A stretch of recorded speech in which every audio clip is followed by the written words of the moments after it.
තමයි යේසුස් වහන්සේ කරුණ කොටගෙන අපිට දෙන්නේ. මේ ආලෝකය, මේ ආත්මික ආලෝකය, මේක සූර්යයාට වඩා ලොකු ආලෝකයක්. දවස් 4කට පස්සේ මවපු දීපිටි පස්සේ යන ලෝකෙට අපිට උන්වහන්සේ දුන්නේ පළවෙනි දවසේ මවපු ආලෝකය.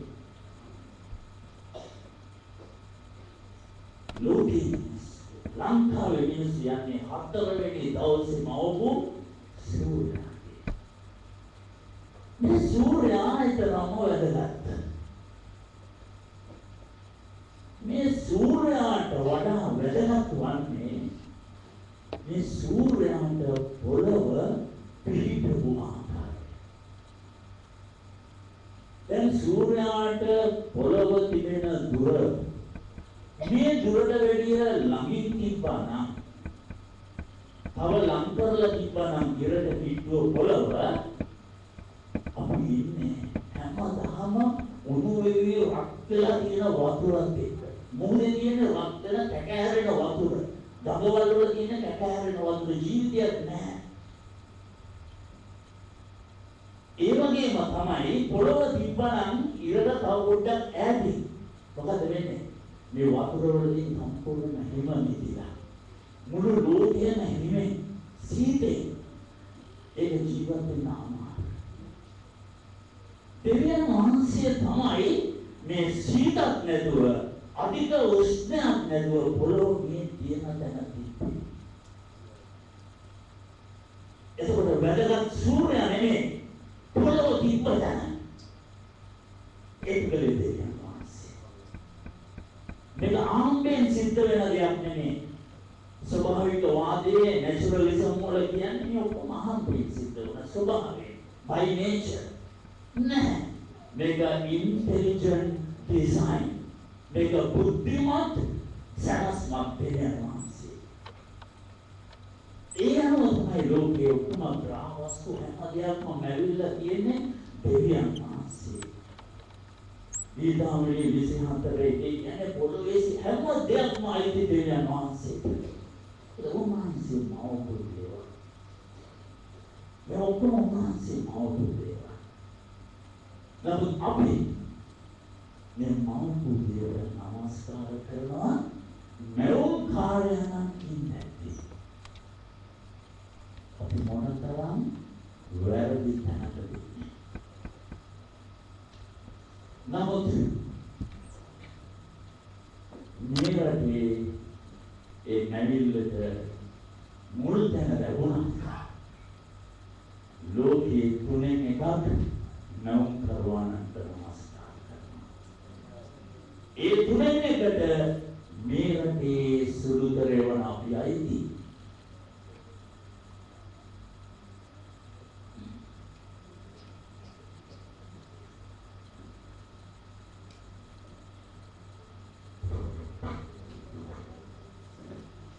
යෝබ් පොතේ 26 වෙනි පරිච්ඡේදය. යෝබ් පොතේ 26 වෙනි පරිච්ඡේදය. යෝබ් පොත 26 වෙනි පරිච්ඡේදය. ඒක බලන්න 7 වෙනි වගන්. උන්වහන්සේ ගුවන්තලය මතුවේ උතුරු ප්‍රදේශය දිගහරිනසේ. පොළොවද අවකාශයේ එල්ලා තබන සේක. යෝබ් පොත ලියලා තියෙන්නේ ක්‍රිස්තු පූර්ව 1800 අතරේ. ලෝකී විද්‍යාවක් කියලා දේවල් මතුනේ 30 වර්ෂයකට පස්සේ. ඔය කොපර්නිකස්ලා ගැලීලියෝලා ග්‍රහවස්තු පිළිබඳ මේව හොයාගත්තේ 30 වර්ෂයකට. මේ ක්‍රිස්තු පූර්ව 2000 වල යෝබ් කියනවා පොළොව උන්වහන්සේ පොළොවද අවකාශයේ ලාභවස්සේ. විද්‍යාවට වන්න බැරි කාලේ. විද්‍යාවක් නෑ ලෝකේ. ඒ කාලේ කියනවා මෙන්න එල්ලලා තියනවා කියන්නේ විශ්වයේ තියෙන පොළොව. උන්වහන්සේ තමන්ගේ ඝන වලාකුළු වල වතුර බඳ තබනසේක. වලාකුළුද ඒ ඇතින් නොසැලේ. ඒ කියන්නේ ජල වාෂ්පය. මේ වලාකුළු මේ වගේ විද්‍යාවෙන් හිතන්නවත් නැති කාලයක මේ යෝග්‍යය. ඒ තමයි නැතිලා.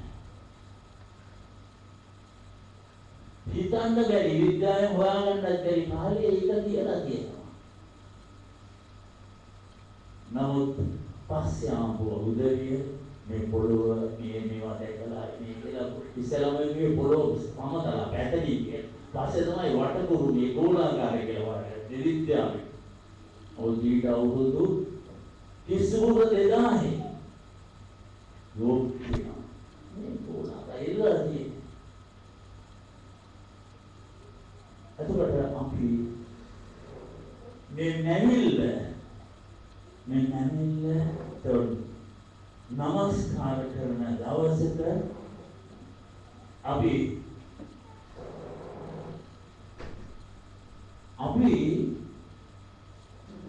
මේ මෞන් කරවන්නට නමස්කාර කරන සෙනගක් ලෙසට අපි සුදුසුද මේ චාරිත්‍ර වාරිත්‍ර වලට සම්බන්ධ වෙන්න හොයනවා. සමහරව මේවට සම්බන්ධ වෙනවා. හිතුණා. ඒ මොකද? ඔවුන් යේසුස් වහන්සේ වදාළා. යේසුස් වහන්සේ පොළොවට ආවේ කියලා වදාළා. දෙවියන් කියන්නේ කවුද කියලා වදාළා. ඒ දන්නේ නැති අයට මේ චාරිත්‍රය ලොකු ඇති. ඔව් මේ නැවිල්ලක් එක්ක හදාගත්ත චාරිත්‍ර වාරිත්‍ර අපි හුඟක් අයට මොනවා හරි ප්‍රශ්නයක් වුණාම ඒකට යාඥා කරනවා උත්තරයක් ඉක්මනට එන්නේ නැත්නම් එක්ක මේ පල්ලියේ මාරු කරලා වෙන පල්ලියකට යනවා. ඒකෙත් අය එකක් කියලා. ඒකෙත් යාඥා කරනවා හරියන්නේ නැත්නම් පල්ලියම අමතක කරලා යනවා කෝවිලකට. ඒව නැත්නම් තව අංජනංගලි බලන්න. ඒකෝ ශාස්ත්‍ර කියන තැන. මොනවද මේ ඔක්කොම නැවිල්ලත් එක්ක ඉන්න දේවල් පස්සේ යනවා මෞන් කාර්යයන්න් වල නමස්කාර කරලා දැනෙනවා. අපි නිතරම වැරද්ද තුලට යනවා. ඇයි? හේතුව මේ මෞන් කරුවානම් ගැන අවබෝධය නැතිකම. අපි අදහන්නේ මොකක්ද කියලාවත් අපි දන්නේ නැහැ. අපි අදහන්නේ කවුද? මේ දෙවියෝ කවුද කියලාවත් අපි දන්නේ නැහැ. ඒක තමයි ඉන්නේ වලට යන්නේ. දැන් මගේ යාළුවෙක් ඉන්නවා කතෝලික යාළුවෙක්. මිය කරේ සුරදාගෙන ඉන්නවා. මම එන්නේ සුරදාගෙන ඉන්නවා. නෑ මම මේකත් කරලා බැලුවා. ඊට මං යාගෙන ඒ බුදු වෙන්නේ නැහැ. මොකද අතෝසිම බයිබල් එකක් කියවන්නේ නැහැ. ඒගොල්ලෝ දන්නේ දෙවියන් වහන්සේ කවුද කියලා. නිකන් අර දෙමව්පියන්ගේ ආපු සම්ප්‍රදායට පල්ලියට යනවා. ඒ පල්ලියට යන්නේ පල්ලි මාංගල්‍ය දවසටයි නත්තල් දවසටයි විතරයි. වෙන ආයි දවසක් එනවා මම දන්නේ අසාරේ පාස්කු දවසේ යනවා. ඔච්චර තමයි පල්ලියට. ඉතින් ඒ අය මේ දෙවියන් වහන්සේවත් දන්නේ නැහැ. මම කරුවාණන් කියන කවුද උන්වහන්සේගේ බලය මොකද දන්නේ නැහැ. මේ ඒ බලයක් තියෙද්දි බලයක් අභිනව තියාගෙන මේ උන්වහන්සේ මව්කු නැවිල්ලකට නමස්කාර කරනවා. ඒක පස්සේ යනවා.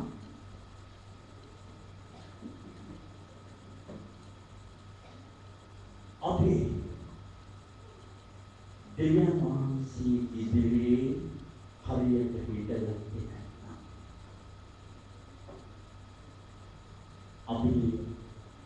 දෙවියන් වහන්සේට එක්ක නිවැරදි ගමනක් කියන්නේ නැහැ. ඒක කියන්නේ right standing with the God. අපි දෙවියන් වහන්සේට එක්ක මේ right standing, righteous මේ අපි ධර්මනිෂ්ඨ ගමනක් කියන්නේ නැහැ. අපි පිටුමන් විදියට අපි යන්නේ අසාර්ථක ගමන.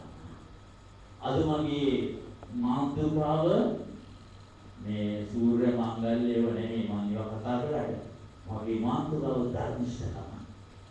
දෙවියන් වහන්සේ විදිහේ හරි විදියට ඉන්නේ කොහොමද? right standing the good.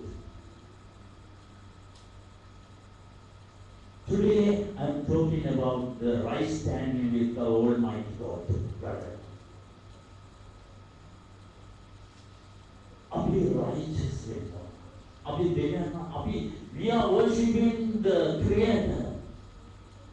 When the others are worshiping the creation. This is the difference. So we are in the right position if you are worshiping the right God. I mean the Almighty God, the Creator. අපි දෙවියන් වහන්සේ තුල නිවැරදිව යනවා කියන්නේ කකුල දෙවියන් වහන්සේ පැත්තට ගියාගෙන අනිත් කකුල මැවිල්ලට ගියාගෙන ඉන්නවා නම් අපි ප්‍රශ්නයක් වෙනකොට අංජනගෙන් බලන්න යන්නයි ගුරුකම් කරන්න යන්නයි තමන්ගේ දරුවට අසාධ්‍ය හරියන්නේ නැතුණාම මොකක් හරි සාන්ති ධර්මයක් කරන්නයි ඒවයිමයි දුවන්න යනවා නම් අපි දෙවියන් වහන්සේගේ හරි තැනට හිටගෙන නැහැ. අපි හරි ධර්මිෂ්ඨ නැහැ. අපි යහපත් නැහැ. ඒක තමයි කායින්ත දිව්‍ය දෙවියන් වහන්සේ හතරෙන් පරිච්ඡේ උත්පත්ති 4:2 බලන්න.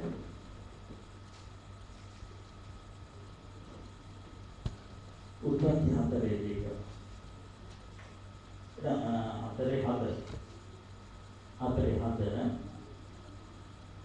ස්වාමීන් වහන්සේ කායින්ට කතා කොට නුඹ කෝපව සිටින්නේ මන්ද? නුඹේ මූණ වෙනස්ව තිබෙන්නේ මක් නිසාද? නුඹ යහපත කෙරෙහි නම් පිළිගනු නොලබන්නේ. නුඹ යහපත කරනවා නම් නුඹ පිළිගන්නේ නැතුව ඉන්නවද මම? ඒ නුඹ හරි දේ කරනවා නම් නුඹ පිළිගන්නේ නැතුව ඉන්නවද? හරින හරි දේ කලේ නැති වෙනවා. සීදී ඒ කියලා ඊළඟ මේකෙදි කියන මොකද? ඔව් කෙටේ සිටිකාරී කායින් තමාගේ සහෝදරව ආබේට විරුද්ධව නැගිට ඔහු මරුවේ. මොකද ඔහු දෙවියන් වහන්සේට හරි ගමනක් ගියේ නැහැ. ඔහු ධර්මිෂ්ඨ හිටියේ නැහැ. ඔහු යහපත්ව හිටියේ නැහැ දෙවියන් වහන්සේ. ඒක කියන්නේ ඔබ යහපත්ව හිටියා නම් මම ඔබ නොපිළිගන්නවාද? නමුත් අද කියන ප්‍රශ්නේ අපි යන්නේ ධර්මිෂ්ඨ ගමන. අපි බලමු අද බලපු බයිබල් කොටස. ලූක් සුභාරංචියේ 10 වෙනි පරිච්ඡේදය 10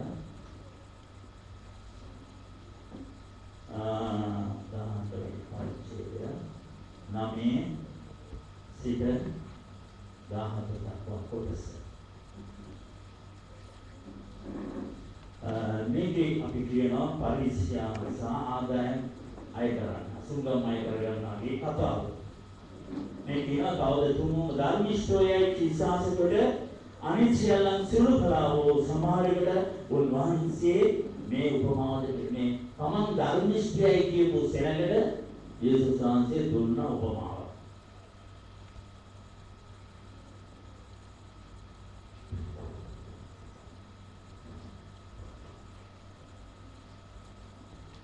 මොකද මේ පරිශ්‍යා හිටියා දේවමාලිගාවට ගියා යාක්ෂා කරන දෙන්නේ මිනිස්සු දෙන්නේ එක්කෙනෙක් පරිශ්‍යෙක අනිත් තනත්තා සුංගම් අය කරන්නේ කියලා. පරිශ්‍යා සිටගෙන තමා තුල යාක්ෂා කරමින් දෙවියන් වහන්සේ මම කොල්ලකාර වූ ධර්මිෂ්ඨ වූ කාම මිත්‍යාචාරික වූ අනිත් මිනිසයන් මේ කෙනෙක්වත් මේ සුංගම් අය කරන්නා මෙන් කෙනෙක්වත් නොවන බැවින් ඔබ වහන්සේට ස්තුති කරමි. ඒ කියනවා මම සතියකට දෙවරක් නිරාහාරයෙන් සිටිමි. මට ලැබෙන සියල්ලෙන් 10 කොටස දෙමි. මේ බලන්න මේ ධර්මිෂ්ඨය කියන පරිසයා කියනවා මම මේ අරපේන සුගන් අය කරනවා වගේ අධර්මිෂ්ඨයෙක් මේ කාම මිත්‍යාචාරී කෙනෙක් මම බොහෝ ධර්මිෂ්ඨ කෙනෙක් මම සතියකට දෙවරක් නිරාහාරයෙන් සිටිනවා මම සියල්ලෙන් 10 කොටස දෙනවා මම කොච්චර ධර්මිෂ්ඨයිද කියන්නේ ඒ කියන ගමන්ම මිනිහා අධර්මිෂ්ඨ දෙකක් කරනවා ඒ කියන ගමන් මොකද ඔව් අර සුමමයි කරන්නව විනිශ්චය කරනවා මම තමයි හොඳ මේක හොඳ නෑ දැන් අපිට කියනවා මතේව කපේ 1:2 අනු විනිශ්චය කරන්නේ ඒක යේසුස් වහන්සේ ඒ තමයි උන් කරනවා එතකොට ඊළඟට දැන් සතියකට දෙවරක් නිරාහාරයෙන් අතවශයෙන්ම යුදෙව් සෙනගට පරණ දිවිසුනේ අනුව උපවාස කරන්න කියලා කියන්නේ අවුරුද්දට එක සැරයක්. ඒ තමයි සමගි වීමේ දවස. Day of Atonement කියලා. එදාට විතරයි fasting ඉන්න කියලා. උපවාස කරන්න කියලා. ඒක දවසයි. ඒ දාට උත්තම පූජකයා යනවා අති සුද්ධ ස්ථානයට. එයාට යන්න පුළුවන් අවුරුද්දෙම ඒ දවසේ විතරයි. එදාට තමයි නිරාහාරයෙන් ඉන්නේ. නෑ මේකට මොකද? තව ධර්මිෂ්ඨ වෙන්න විදේශයනද ඕන් සතියකට දෙවරක් නිරාහාරයෙන්. සතියකට දෙවරක් කියන්නේ ඒගොල්ලෝ යන්නේ සඳුදායි බ්‍රහස්පතියි. තමයි උපවාස. මේක කියලා නැහැ. මේ පසුව එකතු කරගත්ත දේවල් ව්‍යවස්ථාවක. පසුව සම්ප්‍රදායෙන් එකතු කරගත්ත දේවල්. තමන් වඩා ධර්මිෂ්ඨයි කියලා පෙන්නනවා. ඔව් එහෙම කරන ගමන් ඕන් විනිශ්චය කරනවා අර අනිත් මනුස්ස.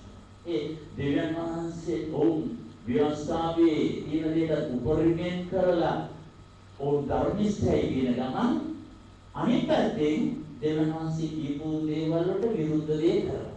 මේ පිටන්නේ ධර්මිෂ්ඨකමෙන් හැටි. මිනිස්සු ඉන්න විදිය. ඊළඟට කියනවා දැන් 10 දෙයකට තියෙනවා මතෙව් 23:23. මතෙව් 23:23. එන්නේක බලපුවම තේරෙනවා මේකේ. මේ ඕකේ ධර්මිෂ්ඨකම. මතෙව් 23:23. 23 පරිච්ඡේදයේ 23. ලියන්නේ මේ පරිසිවරණේ වංචාකාරෝ නුඹලාට දුක් වේ. මක්නිසාද නුඹලා සුවදතලාය සතපුෂ්පය සුදු දුරුය යන මෙයින් 10 කොටසක් දෙන්න හොය.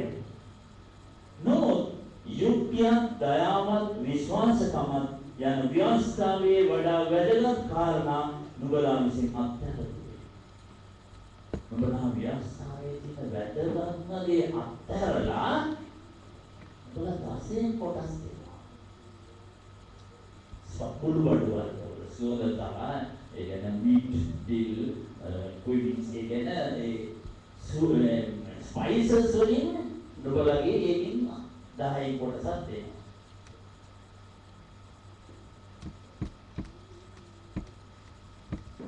ඒ දේවලුත් නෑ මේවත් කට යුතුව තිබුණේ. ඒවා කරන්න ඕන. ඒවා කරන ගමන් මේවත් කරන්න ඕන කියලා තමයි යේසුස් වහන්සේ වදාළේ. ඒ කියන්නේ මොකද? මේ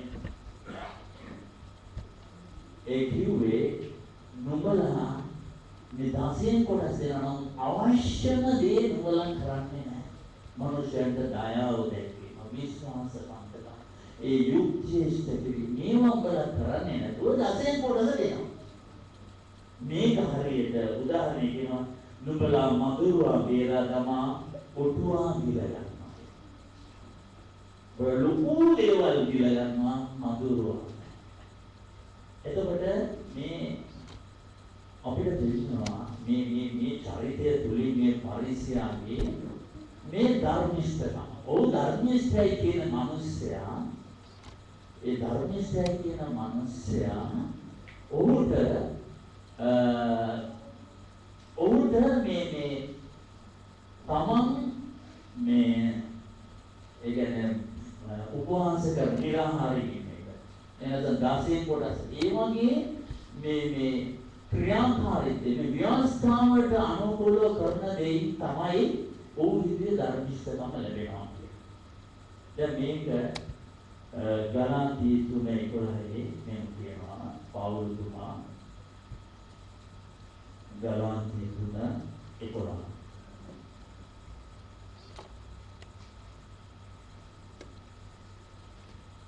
ඉතින් ව්‍යවස්ථාව කරනකොට වෙන කිසිවෙක් දෙවියන් වහන්සේ ඉදිරියට ධර්මිෂ්ඨ කරනු නොලබන බව පැහැදිලි. දැන් මේ යුදෙව්වරුන් හිතුවේ ව්‍යවස්ථාව අනුගමනය කිරීමෙන් තමයි ධර්මිෂ්ඨ වෙන්න පුළුවන්. දෙවියන් වහන්සේ දෙන්නේ ඇදහිල්ලෙන් යන ගමන පැසකලා ඕනෙක ව්‍යවස්ථාව අනුගමනය කිරීමෙන් තමයි ධර්මිෂ්ඨ වෙන්න පුළුවන්. දෙවියන් වහන්සේ ඉතින් හරි වෙන්න පුළුවන් ව්‍යවස්ථාව ඉෂ්ට කරොත් විතරයි. ඒකයි ඕනේ හිතුවේ. මග්නිසාද ධර්මිෂ්ඨා ඇදහිල්ල කරනකොට වෙන ජීවන. නමුත් ධර්මිෂ්ඨ ජීවන වෙන්නේ ඇදහිල්ල. අපි යේසුස් වහන්සේව ඇදහිල්ලෙන් තමයි මේ ගමන යන්නේ. ඒ ධර්මිෂ්ඨ ගමන යන්නේ ඇදහිල්ල. මේ ව්‍යවස්ථාවෙන් වෙන බුද්ධ පූජා ඒ සත්කාර විධි සම්ප්‍රදාය අනුගමනය කිරීමෙන් නෙමෙයි. ඔවුන් ඒ අවශ්‍යලාවට චර්මච්ඡේදනය කළා අර මංගල්‍ය සමරුව උම දේවල් කළා. නමුත් දෙවියන් වහන්සේත් එක්ක ඇදහිලිවන්ත ගමනක් ගියේ නැහැ. ඒක තමයි අපි දන්නේ අපි දකින්නේ ඔවුන් අසාර්ථකයි. ඒක තමයි රෝම 9:30 පවුල්තුමා කියන්නේ.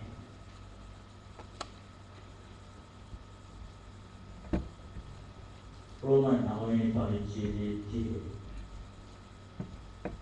එසේනම් කුමක් කියනෝද? ධර්මිෂ්ඨකම අනුව නොගියා වූ අන්‍ය ජාතිහු ධර්මිෂ්ඨකමට එනම් ඇදහිල්ලෙන් වූ ධර්මිෂ්ඨකමට පැමිණියෝ. ඒ කියන්නේ අපි අර ව්‍යවස්ථාව පිළිපස්සේ ගියේ නැහැ. යුදෙව් සම්ප්‍රදාය පිළිපස්සේ ගියේ නැහැ අන්‍ය ජාතිය. ඒ නිසා ධර්මිෂ්ඨකම අනුව නොගියා වූ අන්‍ය ජාතිහු ධර්මිෂ්ඨකමට එනම් ඇදහිල්ලෙන් වූ ධර්මිෂ්ඨකමට පැමිණියෝ. අපි යේසුස් වහන්සේ අදහගෙන තමයි අපි ධර්මිෂ්ඨකමට ආවේ. ව්‍යවස්ථාවෙන් ගියේ නැහැ. ඊශ්‍රායල් සෙනග අසාර්ථක වුණේ ඔවුන් ව්‍යවස්ථාවෙන් කියන්නේ මේ වත් පිළිවෙත් මේ සම්ප්‍රදාය මේ චාරිත්‍ර වාරිත්‍ර මේවා අනුගමනය කරලා තමයි දෙවියන් වහන්සේත් එක්ක ධර්මිෂ්ඨකම කියන්න පුළුවන් කියලා ඒගොල්ලෝ විශ්වාස කරේ. ඒකයි අසාර්ථක වුණේ. නමුත් අපි යේසුස් වහන්සේව අදහන නිසා ඇදහිල්ලෙන් යන ගමනින්දයි අපිට ධර්මිෂ්ඨකම ලැබෙන්නේ. මේක දෙකක්. දැන් මග්නිසාද ඔවුන් එය ඇදහිල්ලෙන් නොව ක්‍රියාවලින් මෙන් සෙවූ නිසාය. ඔහු පැටලීමේ ගලේ පැටලුණේය. පැටලීමේ ගල කියන්නේ යේසුස් වහන්සේ ඒ ගලේ ඔවුන් පැටලුණා. මොකද උන්වහන්සේ කියනවා ධර්මිෂ්ඨ වෙන්නේ පියාණන් වහන්සේගේ ඒ පියාණන් වහන්සේගේ අනුත ආඥාවට කීකරු. යේසුස් වහන්සේ උන්වහන්සේ කියපු දේ කරන්න ලෝකෙට ආවේ. උන්වහන්සේ කීකරුණා. ඒක තමයි උන්වහන්සේ අපිට කියන්නේ. යේසුස් වහන්සේ කියපු දෙයට කීකරු වෙලා කරන එක තමයි ධර්මිෂ්ඨ වෙනවා. යේසුස් වහන්සේ අනුව ක්‍රියා කිරීම තමයි ධර්මිෂ්ඨකම කියන්නේ.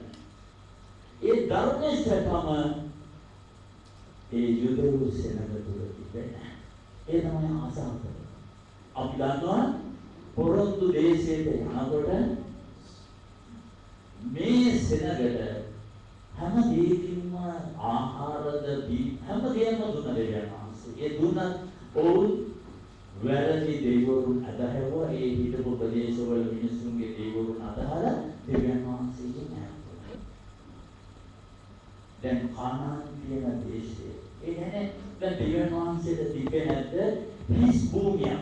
මිනිස්සු කොහෙවත් නැති හිස් භූමියක් පෙන්නලා බල පාරෙන් අතෙන්ද.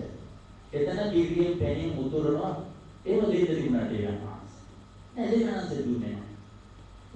කානාන් වල. එතන ඉන්න කානාන් නෝරු.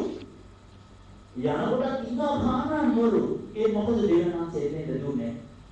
නුඹලා මාව අදහනවද කියලා බලන්න. ඔවුන් එතෙන්ට ගිහිලා කානාන් වරුන්ගේ දෙවිවරු ඇදහුවා. ඒගොල්ලන් මිනිසුත් එක්ක ආවා විවාහ කරගෙන ඒ පැත්තට යොමු වුණා දෙවියන් වහන්සේලාට. අපි දන්නවා මිසරේ ඉඳලා ආපු සෙනගෙන් දෙවියන් වහන්සේත් එක්ක හරි රයිට් හෑන්ඩ් ඉන්නේ හිටියේ දෙන්නෙක් විතරයි. යෝෂුවා සම්කාලෙත් විතරයි. අනිත් සෙනග උන්වහන්සේත් එක්ක ධර්මනිෂ්ඨ ගමනක් ගියේ නැහැ.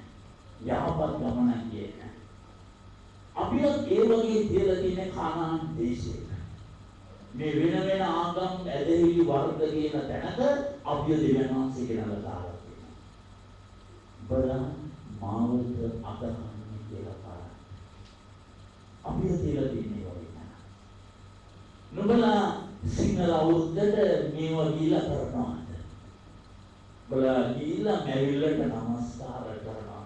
බලන්න තමයි අපි කියලා තියෙන්නේ. අද මම දන්නවා බොහෝදෙනෙක් තමන්ගේ ගම්බිම් වලට ගිහිල්ලා ඒ දේවල් වලට සම්බන්ධ වෙනවා දැකි.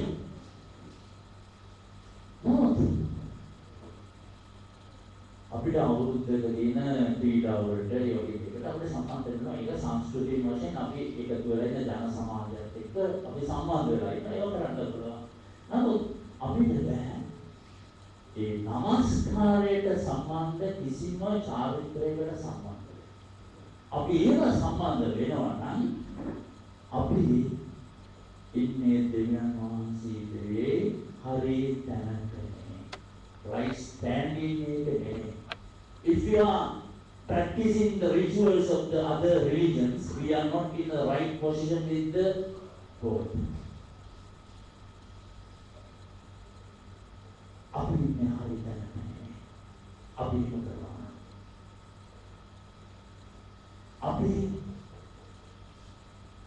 අපිට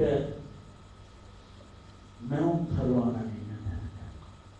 අපි නමස්කාර කරනවා. ඒවදීදී අපි මැවිල්ලට නමස්කාර කරනවා. අපි කකුල් දෙක දෙපැත්තේ තියාගෙන ඉන්නවා නම් අපි මේ right standing එකේ. අපි දෙවියන් වහන්සේ ඉදිරියේ යහපත් ධර්මිෂ්ඨ ගමනක නෙමෙයි අපි යන්නේ.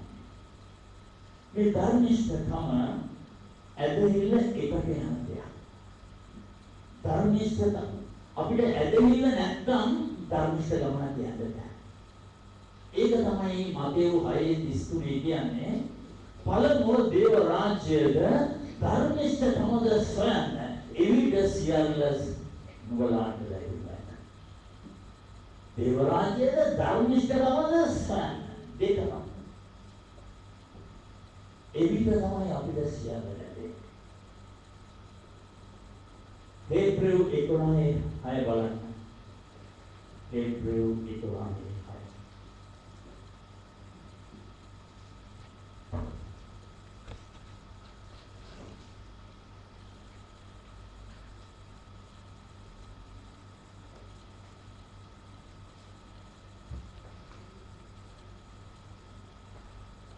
නමුත් ඇදහිල්ල නැතුව උන්වහන්සේව ප්‍රසන්න කරන්නට නොපුළුවන්. මක්නිසාද දෙවියන් වහන්සේ වෙතට ළඟා වෙන්නා විසින් උන්වහන්සේ විද්‍යාමාන බවත් උන්වහන්සේ ශ්‍රාන්නන්ට විපාක දෙන කෙනෙකු බවත් විශ්වාස කරන්නට ඕනයි. අපි අදහනවා කියන්නේ අපිට උන්වහන්සේ විද්‍යාමානව පේන්න ඕන. ඒක වෙන්නේ නැහැ උන්වහන්සේ. නමුත් අපිට දැනෙන්න ඕන අපි දකින්නවා කියලා උන්වහන්සේ.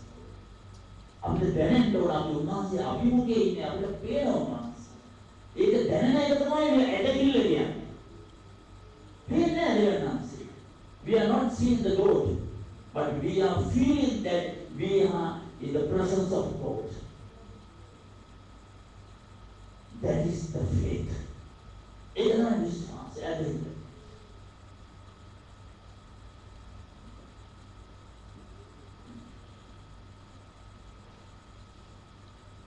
ඇදහිල්ලෙන් නොවා ඒ වනතුරු නොදුටු දේයන් දෙවියන් වහන්සේ විසින් ගන්නනු ලැබ දේවබයින් පෙළගේ තමාගේ පවුල ගැලවීමට නැවක් සෑදුවේ.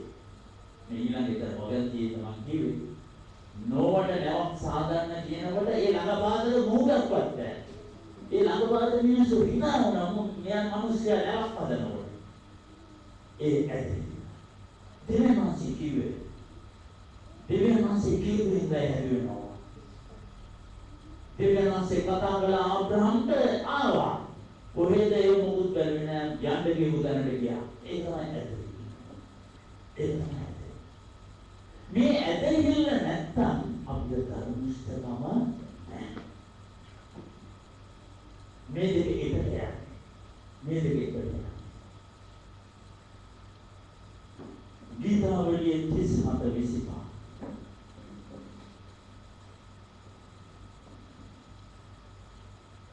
ගීතාවලිය 37:25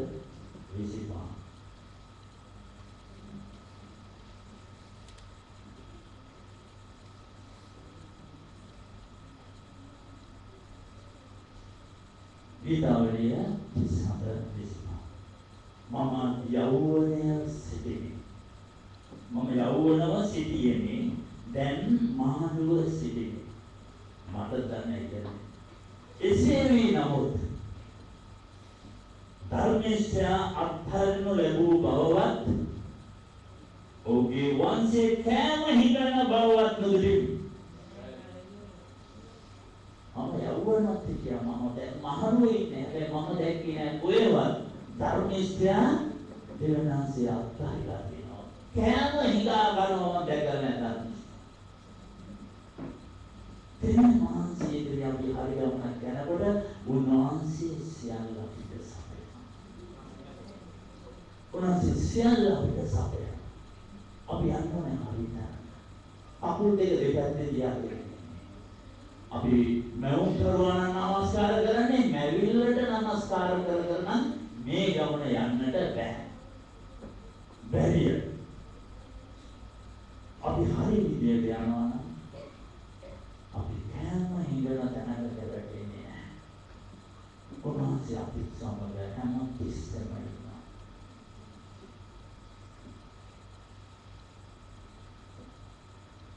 යෙරමියා 29:13 කියනවා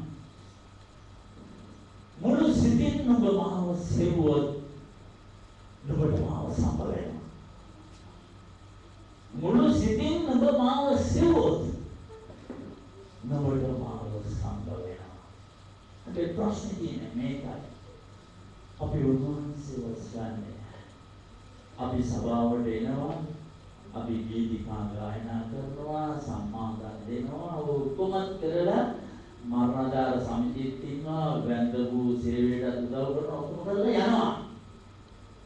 හැබැයි මුළු සිතින් ස්වාමීන් වහන්සේව විශ්වාස කරන්නේ උන්වහන්සේව හොයන්නේ. උන්වහන්සේව හොයන මිනිස්සයා කවදාකවත් මැවිල්ලට කකුලක් තියන්නේ නැහැ. උන්වහන්සේව මුළු සිතින් සොයන මිනිසයා කවදාවත් මැවිල්ල පස්සේ යන්නේ නැහැ. මැවිල්ල ගැන විශ්වාස කරන්නේ. මැවිල්ලට නමස්කාර කරන්නේ. අපිට ප්‍රශ්න වෙන්න තියෙනවා. අපිට ගොඩාක් ප්‍රශ්න තියෙනවා. පීඩන එනවා, පීඩාවන් එනවා, අමාරුකම් එනවා, ආර්ථික අමාරුකම් එනවා. එහෙම තියෙනවා. නමුත් පාවුතුමා කිව්වේ කරදර එන තරමට මම කැමතියි. I boast about my sufferings. මගේ එන පීඩාවන් ගැන මම ආරට්ටු කරනවා. ඒ මොකද? කරදර එන්නේ තමයි දෙවියන් වහන්සේට මම සමීප වෙන්නේ. වඩාත් මම මේ දෙවියන් වහන්සේගේ ඇගේ එල්ලෙන්නේ මට කරදර එන තරමට. ඒ නිසා මම යාඥා කරනවා ඒ කාර්යය කරා.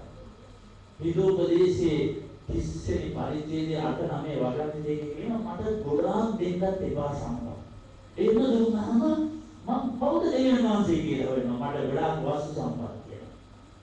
මම දිනුනම් මම කොහෙන් හරි සල්ලි ගන්න වංචාවක් හරි හොරකමක් හරි කරලා දෙවියන් වහන්සේව අපහාසය කරනවා. ඒ නිසා මට දුප්පත්කම පෝසත්කම නැතුව මට ඇති පමණට ජීවත් වෙන්න දෙන්න. ඒක හිතෝපදේශය. මේක තමයි කිතුම ගමන. මේක තමයි ධර්මනිෂ්ඨකම. දෙවියන් වහන්සේ අපි යන ධර්මනිෂ්ඨකම. අපි සමහර වෙලාවකට අපි ආශ්‍රය කරන සමහර දේවල් එකපාරටම වෙන්නේ නැහැ. සති ගණන් යනවා මාස ගණන් යනවා උත්තර එන්නේ නැහැ. ඒ බලන්නේ අපේ ඇදහිල්ල. මෝසස් තුමා කන්ද උඩට ගිහිල්ලා ඒ ව්‍යවස්ථාව අරන් ඉන්න පාරක් වුණා කියලා ඊශ්‍රායල් සෙනග රත්තරන් වස්සෙක්ක මවාගෙන හදාගෙන වැඳලා දෙන්නේ.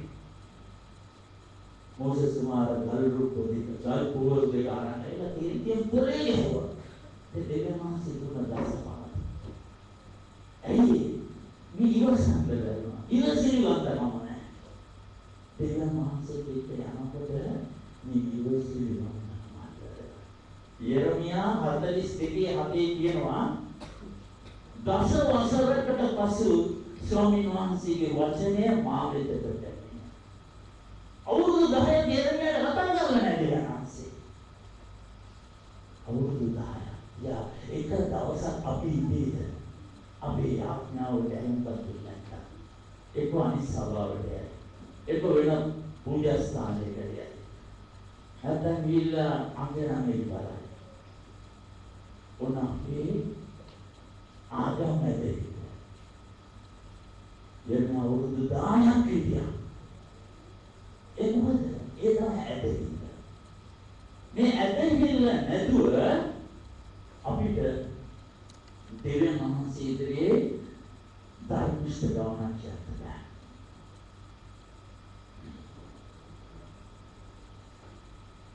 ඔබට කියන්න තියෙනවා මට සාක්ෂිය. ඔබ දන්නවත් ඒක. නමුත් මට හිතෙනවා මේක මෙතනදී අදාළයි කියලා. මගේ අම්මගේ මරණය වෙලාවේදී ඒ මලයමට මෙතන ඉන්න බෝධිනිකුත් එතන සහභාගී වුණා. මම පවුලේ වැඩිමන. අපේ පවුලේ 7 දෙනෙක් ඉන්නවා. මම පවුලේ වැඩිමන. මම ඒ පාන්සකුලේට සම්බන්ධ වෙන්නේ නැහැ. මම හැංගුනේ නැහැ. මම එතන හිටියේ. මගේ සහෝදරයෙක් මගේ අතින් ඇද්ද යම් අයියේ කියලා. ඔයා ඉන්න ඕන මම නෑ. ඕගොල්ලෝ මම අදාන දහමක් එක්ක මට ඒක අදාළ නෑ. ඕගොල්ලෝ කරන ඒක ප්‍රශ්නයක් නෑ. මාව ධර්ම විදියට විචනය කළා එක නෑ.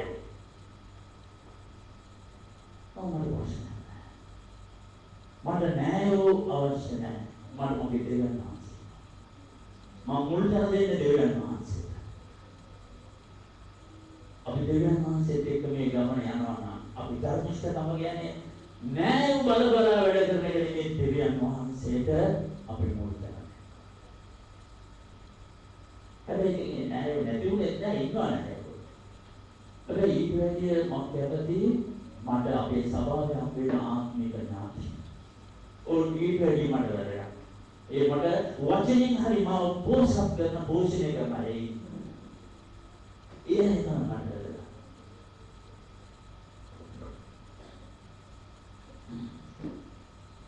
මගල්නම් මගේ බිරිඳ අපි දෙවියන් වහන්සේ කුලට ආවට පස්සේ අපි හඳහන් ටික අරගෙන මෙයා බෑග් එකේ දාලා පිච්චුවා. අපිට තව එකක් එක්ක සම්බන්ධයක් නැහැ. ආසාවට තියාගත්තේ නැහැ. තියාගන්න බෑ. සොඩෝමෙන් ගොමෝරා කියන නගර දෙක දෙවියන් වහන්සේ විනාශ කරනකොට ගෙන්දගම් වර්ෂාව ලොත්තයි පවුලටයි දෙනකොට කිව්ව ආපස්සට හැරිලා බලන්න එපා. නමුත් එනකොට ලොත්ගේ භාර්යාව ආපස්සට හැරිලා ඒ විනාශන නගරේ දිහා බැලුවා. එයාව දල්කම්වක් වුණා. එයි අපි ආපු අතීතේ ඉවරයි. ආපහු අපිට ඒකට හරවන්න බෑ. ඒකට හැරිලා බලන්න බෑ.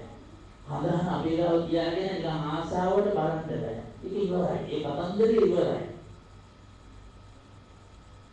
දෙවියන් වහන්සේ තුළ ධර්මිෂ්ඨ ගමන යනකොට අපි කකුල් දෙක දෙපැත්තේ ධ්‍යානෙ ඉඳලා අපි එක්ක දෙවියන් වහන්සේ එක්ක ලෝකය මේ දෙක තීන්දුව කරන්න යනවා. ධර්මිෂ්ඨ ගමනක් අපි යනවා නම් අපි දෙවියන් වහන්සේව හරියට අහනවා. ප්‍රශ්නේ තියෙන්නේ අද මේකයි. අපි යේසුස් වහන්සේව හඳුනාගත්තේ නැතිකම තමයි අදටත් මේ ප්‍රශ්නේ උගා කරන්නේ. උන්වහන්සේ කවුද? උන්වහන්සේ ඇවිල්ලා මේ පොළේ පෙරේ මොකක්ද? මෙන්න මේ දේ හරියට දන්නේ නැත්තම් ඔබ මැවිල්ල පස්සේ යනවම තමයි. ඒක නවත්තන්න බෑ. මේ කාරණා දෙක දන්නේ නැත්තම් මැවිල්ල පස්සේ යනවම තමයි ඒක නවත්තන්න බෑ. මොකද මේ දෙවියන්සේ ඵලය බාද්දා. අපි නැචරලිසම් මේ නේචර් එකත් එක්ක ගිය ගමනක් නේ අපි. අපි අදහන්නේ සුපර් නැචරල්. අපි අදහන්නේ මේ විද්‍යාවට අවු වෙන්නේ නැති දේවල් අදහන දෙවියන් වහන්සේගේ බලය. විශ්වයට පිටින් ඉන්න දෙවියන් වහන්සේගේ බලය. ඒක අපි අදහන්නේ. ඒක හවුන්නේ නැහැ විද්‍යාවට. අද විද්‍යාව කියන්නේ ලෝකයේ අවිද්‍යාව. ඒ හේතුව විද්‍යාවට කිසි දෙයක් අද කියන උපකරණ. කොහේ හරි ගල් කැලක් වුණාම ඒ පොසිලක් වුණාම මේක මිලියන් ගණන් අවුරුදු පාපයි කියලා. කොහෙන්ද ඇහුවේ? මොකද්ද පොරේෂන් නැහැ. නිකන් බලපුවම කියනවා. අපේ ලංකාවේ ඉන්න පුරාවිද්‍යාවේ ඉන්න කට්ටියත් කියනවා. කිසිම තාක්ෂණයක් නැහැ. නිකන් බලලා කියන ගලදියා. ඒ මොකද විද්‍යාව අද අවිද්‍යාව. කොහේ හරි රතු ඇස්සක් දැක්සම කියනවා මේක පිටසක් වලින්. ලංකාවේ දෙයක් අහුන්නේ නැත්නම් ලෝකයේ දෙයක් අහුන්නේ නැත්නම් පිටසක් වලට බැහැ කරනවා. ඔන්න විද්‍යාව. අද විද්‍යාව කියන්නේ සයන්ස් එකට අහුන්නේ නැත්නම් මොනවද පිටසක් වලට බැහැ කරනවා. හොයාගන්න බෑ. අවිද්‍යාව. නමුත් අපි සුපර් නැචරල්. අපි උත්තානේ යේසුස් වහන්සේගේ දරුවෝ මේ ලෝකයේ දේවල් ලෝකයේ විද්‍යාවට හසු වෙන්නේ නැති මරණය පරාජය කළ ජීවනය ලැබපු යේසුස් වහන්සේ අදහන සෙනගක්. අපිට මේ ලෝකයේ දේවල් ඒවා වැදගත් නෑ. ඒවා වෙනවා. ලෝකයේ සම ඊට එහයින් බලය අත්දකින්න කොටසක්. අපි දකින ආස්කම් වෙන්නේ ලෝකේ විද්‍යාවට හොයාගන්න බැරි දේවල්. ඒක තමයි අපි දකින ආස්කම්. ඒම ආස්කම් කරන දෙවි කෙනෙක් එක්ක තමයි අපි අදහන්නේ අපි එහෙම දෙවි කෙනෙක්. ඔබට මම අවසානයේ කියන්න. අපි මේ ධර්මනිෂ්ඨකම අපි තුල දුක නැත්නම් අපි යන්නේ අසාර්ථක ජීවිතයක් හිතුණු ගමන. අපි කිතුනේ කියලා කියන්නත් බෑ. අපි පල්ලියට එමින් මොන හරි ප්‍රශ්නයක් වුණාම හදහන් බලන්න යනවා නම් ගුරුකම් කරන්න යනවා නම් අංජනම් බලන්න යනවා නම් අපේ හතුරු කෙනෙක් ඉන්නවා එයාව අයින් කරන රූණියන් කරන්න යනවා. මම දන්නවා කිතුනේ ඉන්නකොට එහෙනම් අපි දෙවියන් වහන්සේත් එක්ක හරි ගමන යන්නේ නැහැ. අපි ඉන්නේ රයිට් ස්ටෑන්ඩින් එකේ. මම ඔබට අවසාන වශයෙන් එක දේ වචනයක් කියනවා. මෙන්න මේක තමයි අපිට තියෙන අද දවසේ පණිවිඩය. යාකෝබ් 4:8.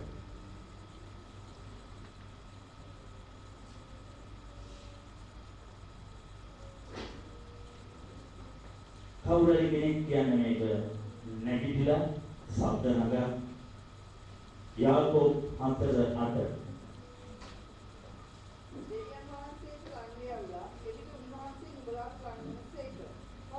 හරි අපි ටිකක් කියනවා නේද කියලා. දෙවියන් වහන්සේට ලං වෙලා එදින උන්වහන්සේ නුඹලාට ලං වෙනසේක පෞකාරයේදී නුඹලාගේ අත් පවිත්‍ර කරගනිලා දෙසිත් ඇත්තෙනි නුඹලාගේ සිත් පිරිසිදු කරගනිලා. හරි දෙසිත් ඇත්තේ. දෙසිත් ඇත්තේ. දෙසිත් කියන්නේ මොකද? මෞතාරයන් ගැන වඳින්නත් වෙනවා, මැවිල්ල පස්සෙත් යනවා. ඒ දෙසිත බෑ. එක්සිත. මුළු සිතින්ම අපි ස්වාමීන් වහන්සේට ලං වෙනවා නම් ස්වාමීන් වහන්සේ අපිට තීරණය දෙන අපිට මේක දෙවියන් වහන්සේගේ ප්‍රශ්නයක් නෙමෙයි. තීරණය දෙන අපිට අපි දෙවියන් වහන්සේට ලං වෙනවා නම් උන්වහන්සේ අපිට ලං වෙනවා.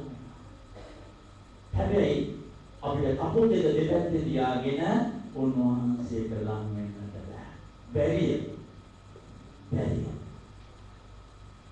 යේසුස් වහන්සේ සමග අපි යන්නේ හරි ගමන. Right standing මේක අපි.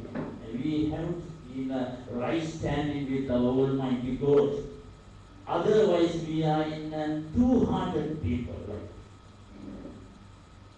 අපිට මේ ගමන යන්න බෑ. අපි ධර්මිෂ්ඨ වන්නට නම් මේ දෙසිත තත්ත්වයෙන් මිදී මුළු සිතින්ම ස්වාමීන් වහන්සේව සොයන්න ඕන. ස්වාමීන් වහන්සේට ලං වෙන්න ඕන. එවිට උන්වහන්සේ අපිට ලං වනසේ. ස්වාමීන් අද දවසේ වහන්සේගේ වචනය තුලින් අපිට දුන්න මේ පණිවිඩය ගැන වහන්සේට ස්තුති වේවා ස්වාමීන්. ඔබ වහන්සේ ඉදිරියේ හරි ගමනක් යහපත්ව සිටින්න, ධර්මිෂ්ඨව සිටින්නට ඔබ වහන්සේට තිබෙන අපේ ඇදහිල්ල තව තවත් ශක්තිමත් කරගන්නවා. මේ ධර්මිෂ්ඨකම ඇදහිල්ල එකට යන ගමන. ඒ නිසා අපට ධර්මිෂ්ඨ වන්න, ඔබ වහන්සේ ඉදිරියේ හරි විදියට සිටින්නට අපගේ ඇදහිල්ල තව තවත් ශක්තිමත් කරගන්න ස්වාමී. අපි මේ සදා වහන්සේගේ ඵලය දෙන්න ස්වාමී. සුද්ධාඥාන වහන්සේ ඔබ වහන්සේගේ ඵලය නිරතුරුව අප මත තවන්න ස්වාමී. ඔබ වහන්සේගේ ඇදහිල්ල වර්ධනය කරගන්නට අපිව වඩා ශක්තිමත් කරන්න ස්වාමී. යේසුස් ක්‍රිස්තුස් වහන්සේගේ නාමයෙන්. ආමේන්.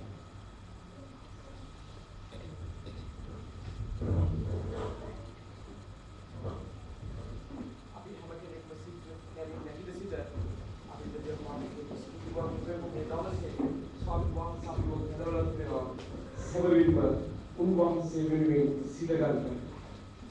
යේසුස් ක්‍රිස්තුස් වහන්සේ වෙනුවෙන් සිත ගන්න. අපි උන්වහන්සේට ස්තුතිවන්ත වෙමු. මක්නිසාද දෙවියන් වහන්සේ අපිව අල්ලගත් යන්ත්‍රිකරණේ අපි කියමු ස්වාමීනි.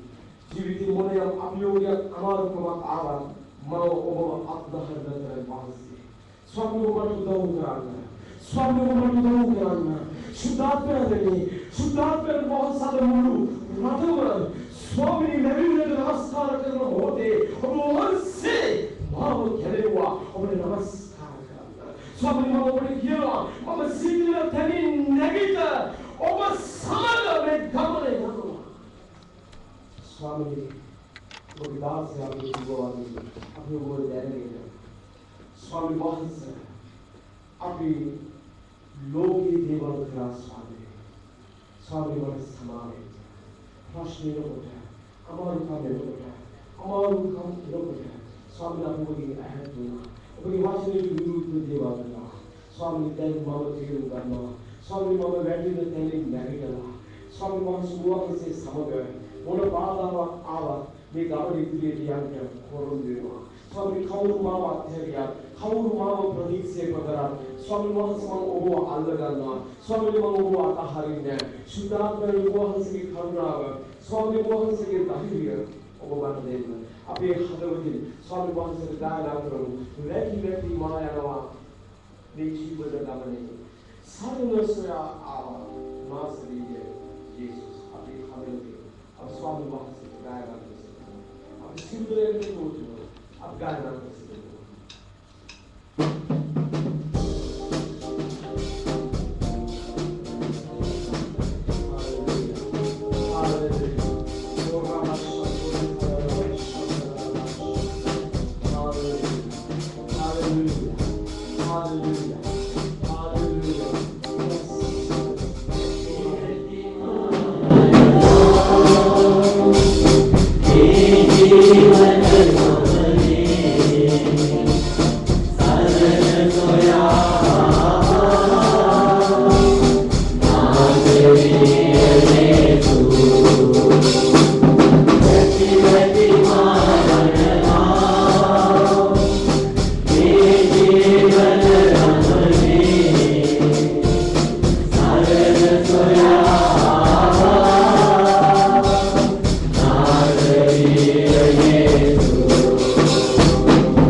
reality of having eagle.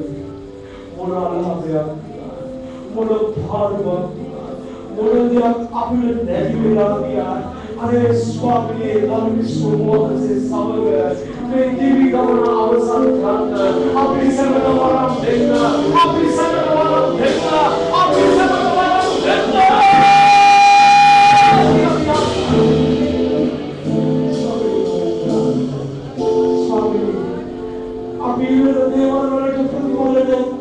Api hari dengan musik ini saya swami. Api hari rombongan dengan ini saya swami. Bawa sahabat berarti api bila bilang berarti kalau ini, bawa saya apa sahabat dari berarti apa haget ni. Swami api sini untuk dengan musik. Swami bawa semua hasil sahabat yang berada di saya. Swami bawa api yang kerana me dia. Swami bawa api ulah kerana bawa sedah saya wajib itu dua sema. Api api jiwa bahawa bagi kalian api sangat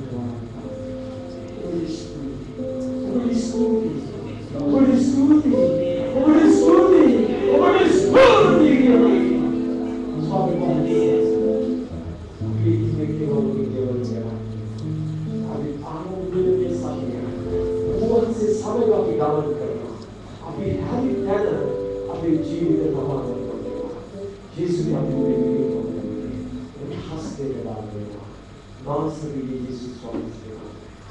Hasil dari Tuhan berlebar kita, kalau yang besar. Yesus Kristus Tuhan segi kalau dia boleh dia segi syarat yang segi sahaja dan sahaja ambil sahaja sahaja. Sebenarnya dia kita और विशेष याद नहीं की बात करना था बात नहीं करेंगे आप लोगों ने याद